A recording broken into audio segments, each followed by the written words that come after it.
네, 이번 시간에는 금융시장 위험 요인 중에서 그 해외 요인이 어떻게 우리나라 금융시장에 영향을 미칠지에 대한 부분을 한번 얘기를 해 보도록 하겠습니다. 5개 정도의 그 팩터로 구성을 해 봤는데요. 첫 번째가 그 미 연준의 통화정책 전환에 대한 혼란입니다. 지금 미국의 그 시장에서와 연준은 그 정책금리 인하에 대해서 좀 서로 약간 상반된 견해를 서로 가지면서 약간 대립을 하고 있다, 이렇게 볼 수 있습니다. 처음에는 1월 달만 하더라도 그 시장에서는 3월을 인하를 할 것이라는 기대가 굉장히 강했었던 반면에 미 연준에서는 그래도 6월 아니야? 라는 느낌의 얘기를 많이 했었는데 1월 통화정책 회의 끝나고 난 이후에 다시 이 시장과 연준 사이에 그런 이견차가 조금 줄어들었습니다. 그래서 시장에서는 한 5월 정도 하는 거 아니야? 라는 얘기가 있었고, 여전히 연준은 그래도 6월 가능성이 많아, 이런 느낌으로 얘기를 하고 있습니다. 구체적으로 보면 그 CMA의 데이터를 보면은 1월 25일 현재로는 아까 말씀드린 대로 3월에 금리 인하 가능성을 한 41% 정도로 보고 있었습니다. 그런데 그 1월 30일 날 그 미 연준 통화정책 회의 이후에 그런 기대가 좀 바뀌면서 2월 6일 날에 보면 3월에는 오히려 이제 13.5%로 그 인하 가능성을 많이 낮추고 있고요. 대신에 5월에 인하될 가능성을 55.3%로 지금 보고 있습니다. 그런데 최근에 미국 CPI 그 데이터 발표에 의하면 3.1%가 나왔죠. 그러다 보니까 시장에서는 다시금 이거 더 늦춰지는 거 아니야? 이런 생각들이 좀 많이 들어가 있습니다. 그래서 2월 14일 현재를 보면 3월에 그 금리 인하 가능성을 3.7%로 이제 거의 뭐 없는 걸로 지금 보고 있죠. 반면에 5월은 37.1%로 확연히 줄었습니다. 한 일주일 사이에. 대신에 6월에 금리 인하 가능성을 52.7%를 보고 있으니까 사실 지금 미 연준에 보고 있는 호라이즌과 시장이 조금씩 맞춰가고 있다, 이렇게 볼 수 있는데요. 사실 이런 그 시장과 그 미 연준의 이런 대립각이라고 할까요? 이런 부분들은 이미 2022년 그 금리 올릴 때 이미 좀 나타난 부분이 있습니다. 2021년 8월 달 이후에 미국이 인플레이션이 많이 생기면서 금리를 올려야 되는 거 아니야? 이런 얘기들이 많았었는데, 당시에 미 연준은 이거 일시적이야, 소위 트랜지토리라는 그런 표현을 써서, 그래서 나는 금리 인상으로 대응하지 않을래, 이렇게 얘기를 했거든요. 그러니까 시장이 보는 것과 미 연준이 보는 것에 상당한 그 차이가 있었던 것이죠.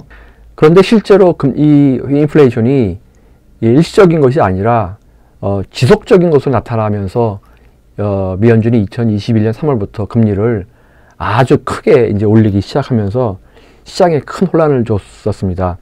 전통적으로 그 중앙은행들은 금리를 0.25%포인트씩 이렇게 미조정을 하면서 시장을 움직여가는 것인데, 지난번 미 연준은 이런 베이비 스텝이 아니고 소위 그냥 빅 스텝, 그러니까 0.5%포인트를 조정한다든지, 또는 자이언트 스텝 0.75%포인트까지 조정을 해준다든지, 이러한 큰 차이를 보였었거든요. 그러다 보니까 시장에 굉장히 큰 혼란을 초래한 적이 있었습니다. 그래서 이러한 이 견해의 차이가 이렇게 서로 일치하지 않음으로써 발생하는 시장의 혼란이 사실 2022년에 나타났었기 때문에 아마 지금 금리 인하에 대한 시기를 가지고도 충분히 이런 대립각이 시장에 큰 혼란을 초래할 가능성도 있어 보입니다. 그러나 다행스럽게도 지금 그 현재 이 페드가 바라보고 있는 그 시계와 이제 시장이 바라보고 있는 시계가 조금씩 일치되어 가는 과정이 있기 때문에 좀 다행스럽다, 이렇게 생각은 듭니다만은, 어쨌든 이런 부분들이 좀 더 일치하지 않아서 많이 기대하고 어긋나게 된다면 시장에 상당히 충격을 줄 가능성이 있습니다. 근데 우리가 왜 이것을 유의미하면서 봐야 되냐면, 한국의 시장과 미국의 시장은 되게 동조화되어 있죠. 주식도 그렇고 채권도 그렇고. 그리고 그 동조화된 것뿐만 아니라 그 영향의 정도도 상당합니다. 거의 50% 이상 영향을 주고 있기 때문에, 그렇기 때문에 우리도 당연히 미국 시장에 충격을 받으면 우리 한국 시장도 당연히 충격을 받을 수밖에 없는 구조입니다. 그렇기 때문에 이러한 통화정책 전환에 시장에서의 기대와 미 연준이 바라보는 시각에 대한 차이가 우리가 유념해서 봐야 되는 이유 중에 하나인 것입니다. 두 번째로는요, 그 미국의 상업용 부동산 가격 급락에 따라서 그 지금 미국 중소 지역은행들이 지금 부실화되고 있는데, 자, 이 부분들이 어떻게 또 금융시장에 영향을 미칠지에 대해서 사실 우리가 정말 관심 있게 봐야 됩니다. 코로나 이후에 우리가 이제 재택근무가 좀 상시화돼 있고요. 또 미 연준의 금리 인상 때문에 고금리가 지금 상당 기간 진행이 되고 있습니다. 그 과정에서 그 상업용 부동산 가격이 지금 급락을 하고 있습니다. 미국 사무실 공실률을 보시면은 2019년도에 9.4%였는데 2023년 13.5%로 상당히 높아졌습니다. 그리고 미국 상업용 부동산 가격도 2022년 1월 대비해서 무려 22% 하락을 했습니다. 그런데 이제 이 공실이 지금 특히 사람들이 많이 거주하고 있는 대도시 샌프란시스코, 워싱턴 DC, 심지어 그 뉴욕 중심가에서도 지금 공실이 확대되고 있는 이런 추세입니다. 그러다 보니까 이런 상업용 부동산에 대출을 해준 그 미국 중소 지역 은행들이 지금 부실화되고 있는 것이죠. 대표적으로 지금 두 은행이 지금 현재 주목을 좀 받고 있는데, 하나는 미국 뉴욕 커뮤니티 은행이라고 하는 은행입니다. 이 은행은 작년에 그 시그니처 은행을 인수를 한 은행인데요. 이 은행이 지금 갖고 있는 상업용 부동산이 익스포저가 굉장히 커진 상태이기 때문에 대출이 부실화되고 있으니까 작년 4분기에 2억 6천만 달러의 손실을 기록을 했어요. 그래서 이 사실이 알려지면서 최근 주가가 무려 56% 하락을 했습니다. 1월 29일 날 그 주가가 10.44달러였는데 2월 14일 날 4.64달러로 큰 폭 하락을 했습니다. 그리고 또 하나의 은행은 일본의 아오조라 은행이라고 하는 데가 있는데요. 이 은행은 주로 LA나 시카고 등의 그 미국 대도시의 상업용 부동산 대출을 아주 많이 한 그 은행입니다. 근데 이 은행도 지금 금년 1사분기에 손실을 예고하고 있습니다. 그러면서 이 은행의 주가도 최근에 한 35% 하락을 했습니다. 1월 31일 날 3,257엔에서 2월 15일 날 2,113엔으로 상당히 큰 폭으로 지금 하락을 한 상태입니다. 그런데 이 아오조라 은행은 지금 그 미국 오피스 부동산 대출 잔액을 지금 18.9억 달러 갖고 있는데, 이 중에서 한 7억 2천만 달러가 지금 부실 대출로 알려져 있고요. 이 외에도 도이치방크라든지 또는 스위스 3대 은행인 율리우스 베어 은행도 지금 미국 상업용 부동산에 대한 대손 처리를 지금 하고 있다, 이렇게 얘기가 나오고 있습니다. 자, 그러면 문제는 이제 이런 상황이 과연 금년에도 지속될 것이냐 하는 부분인데요. 저는 지금 미국의 그 연준의 금리 인하 시기를 저도 개인적으로는 6월 이후로 좀 보고 있기 때문에 계속적으로 지금 고금리 상태를 유지를 하고 있으니까 이런 부실 문제는 계속 조금 나오지 않을까 하는 생각이 듭니다. 내년까지 그 만기가 도래하는 상업용 부동산의 대출 규모가 미국의 경우에 대략 한 5,600억 달러 정도 된다고 이렇게 얘기가 나오고 있습니다. 그리고 우리나라의 경우에도 우리나라 금융기관이 해외 부동산에 투자한 금액이 약 한 55조 원 정도로 알려져 있는데, 이 중에서 금년에 약 10조 원 정도가 지금 만기가 도래하고 하는 걸로 이렇게 알려져 있습니다. 근데 여기서 우리가 좀 더 유념 있게 봐야 될 것은, 우리가 2008년도 금융위기 때 이 모기지론이 유동화되면서 MBS라고 하는 형태로 이제 유동화되어서 많이 팔려나갔는데, 실제 이 MBS의 기초자산이라고 할 수 있는 모게이지가 손실이 발생을 해서, 실은 MBS가 손실이 발생하면서 이 리만 브라더스의 사태가 사실은 촉발된 것인데요. 금년에 지금 문제가 되고 있는 것은 바로 이제는 상업용 부동산 대출인 것입니다. 그러니까 상업용 부동산 대출이 과연 그러면 얼마큼 유동화가 되어 있냐. 우리가 이것이 유동화된 것을 CMBS라고 합니다. 커머셜 MBS인 것이죠. 근데 만약에 이 기초자산이라고 할 수 있는 그 상업용 부동산의 가격이 하락을 한다면 이 CMBS에 투자한 투자자에도 상당한 손실이 갈 것입니다.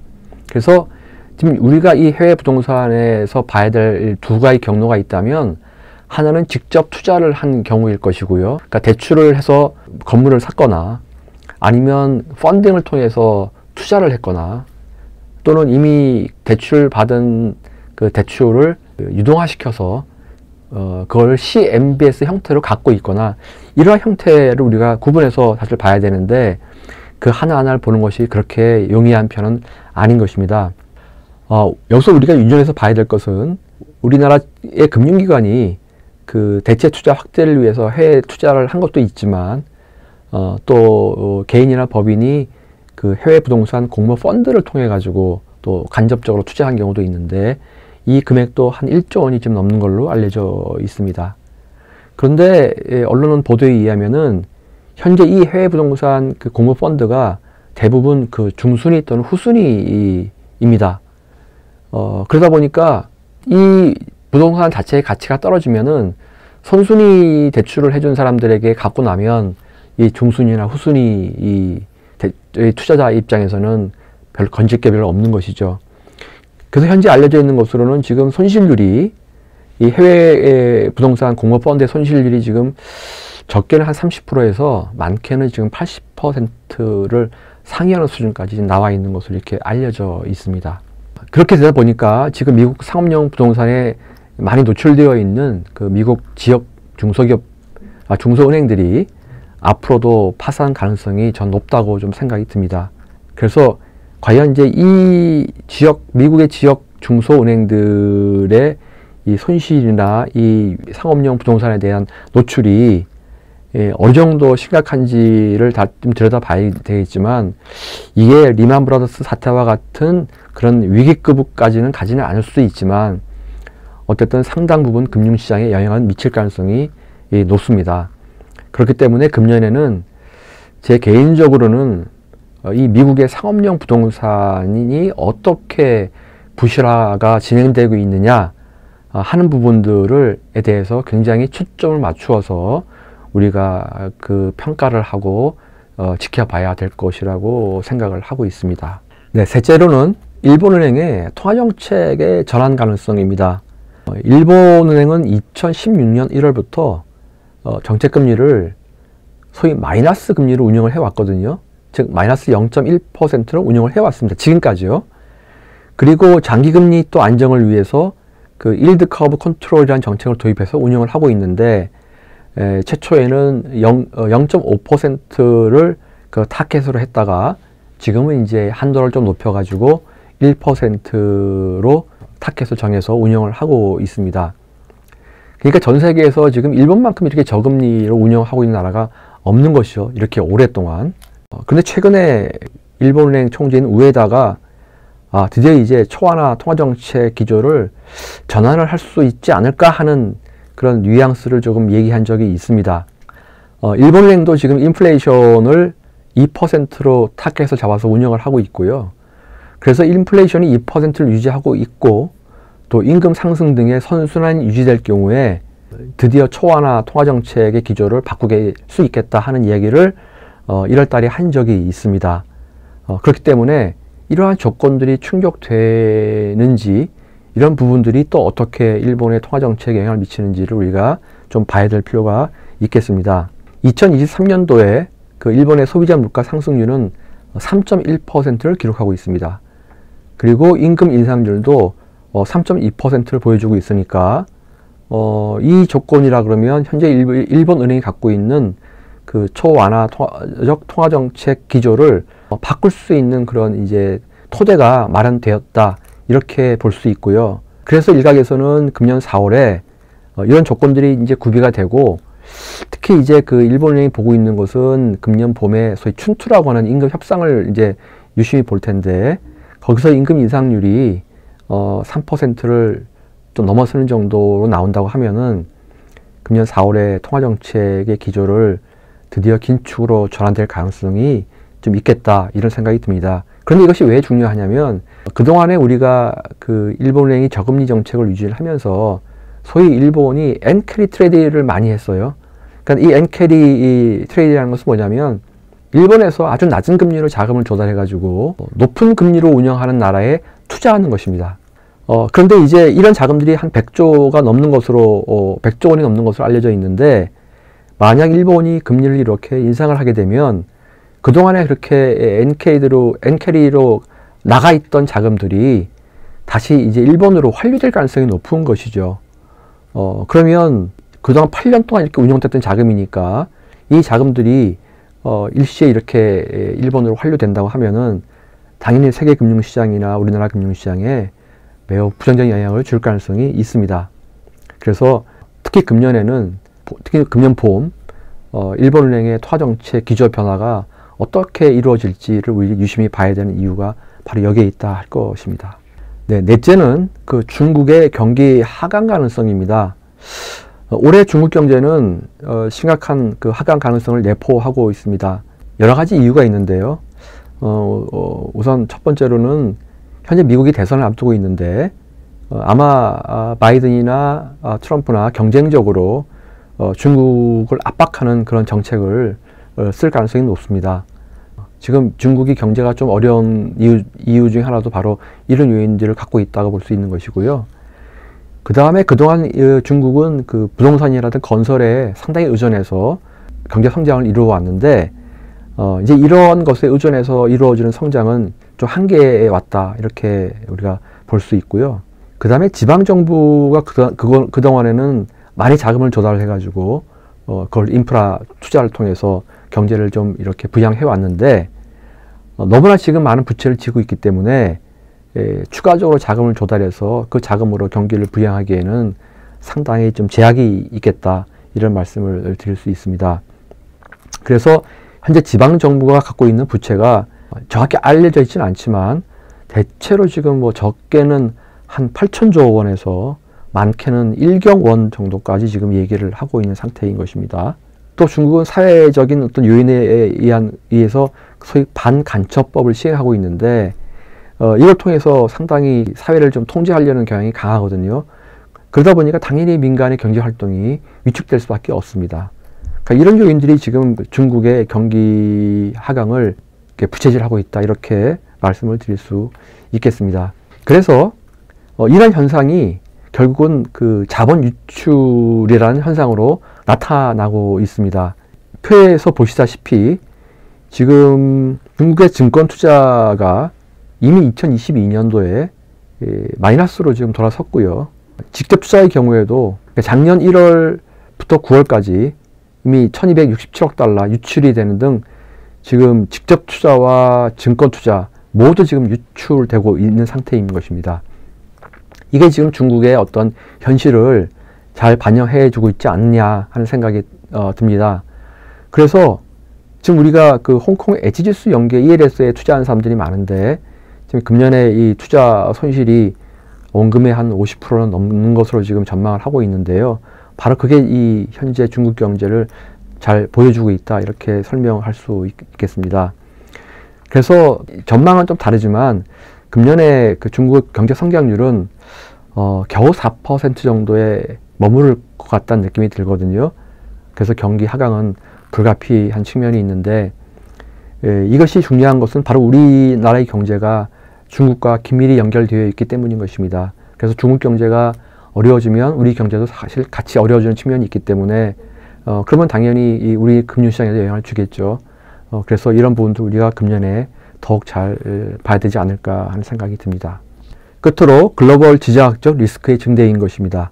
아까 말씀드린 대로 금년 11월은 미국 대선이 있는 때입니다. 그래서 지금 이 대선에서의 바이든과 그 트럼프의 이슈가 상당히 갈리고 있습니다. 탈세계화의 강화라든지 또는 관세를 앞세운 그 보호무역 정책으로의 전환 가능성이 훨씬 더 강화될 가능성이 있고요. 무엇보다 또 트럼프의 경우에는 화석연료에 대한 규제를 철폐하자고 지금 하고 있거든요.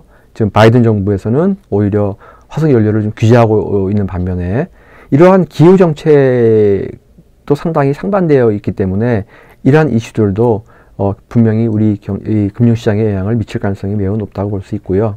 그 다음에 지금 뭐 러시아하고 우크라이나의 전쟁도 그렇습니다. 지금 최근에 휴전 협정도 얘기가 조심스럽게 나오고는 있지만 여전히 지금 그 부분이 위험 요인으로 작용하고 있고요. 그 다음에 이스라엘과 하마스의 전쟁도 여전히 남아 있습니다. 그래서 이러한 중앙아시아하고 중동의 지정학적 리스크가 커지면 당연히 곡물과 유가, 석유 가격 상승이 유발됨으로써 소위 인플레이션이 다시 올라갈 가능성이 잠재되어 있다. 그러면 당연히 이 금융시장에 영향을 크게 미칠 가능성이 있겠죠. 네, 지금까지 그 국내외에 한 8가지 정도로 해서 우리나라 금융시장에 미칠 요인에 대해서 한번 말씀을 드려봤습니다. 물론 이 요인들이 발생을 크게 하지 않을 가능성도 있고 또는 영향이 작을 수도 있지만 그러나 이런 요인들이 복합적으로 작용을 한다면 또 우리가 생각하는 이상으로 금융시장에 큰 영향을 미칠 수 있기 때문에 우리 모두가 이런 부분들을 유의해서 우리가 관찰을 하고 그래서 각자가 시장 참가자들이나 금융당국 모두가 여기에 철저히 대비를 해야 될 시기라고 생각을 합니다. 네, 그러면 오늘은 금융시장의 위험 요인들에 대해서 설명을 드렸습니다.